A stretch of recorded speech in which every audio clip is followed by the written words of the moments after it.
Many homes around the county suffered damage, mostly in the form of fallen trees. But when the snow stopped, some of the hardest hit were area industries. Roof damage was a common problem. Once it began to come down, it took the plumbing with it from the sprinkler system, and that gave us the water damage.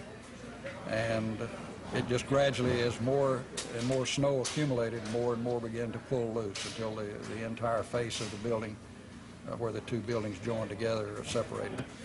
Down the road, Permanicolor's plant number 3 was not as lucky. The entire roof collapsed, causing nearly $1 million in damage to the building and contents. Officials here are not so sure when they'll be back in operation. With the mobile newsroom in Cleveland, Lewis Lee, News 12.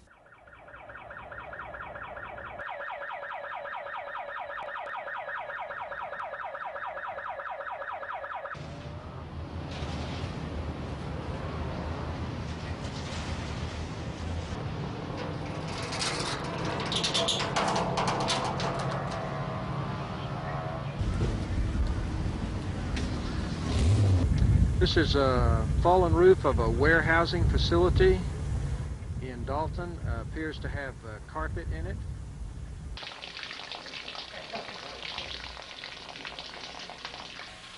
Yeah, it's not a good way to start the year.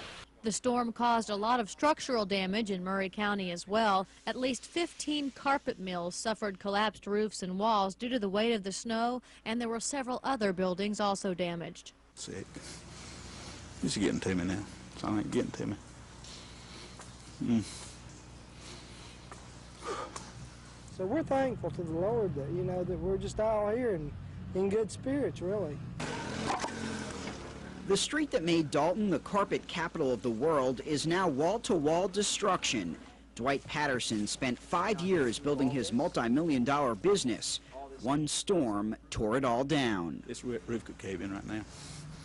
We really shouldn't be in here. Dwight's biggest competitor and next-door neighbor, Craig Vaughn, also lost it all. Well, I'm just thankful no one was hurt, basically.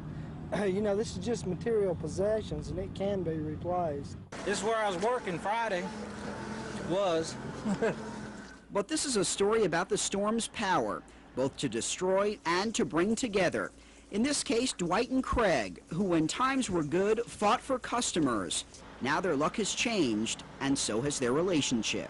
Competition's one thing, but I mean, we're friends over and above that. You know, when in times of disaster like this, you got to do what you can do. Moral sport right now, really, about all you can do. Beyond the bricks and the rubble, there sits something tougher, something a lot harder to break apart. Buddy, my buddy, yeah, we'll next door here. We'll work it out. In Dalton, Jonathan Panker, News 12. I had no idea it looked like this at all when I drove up.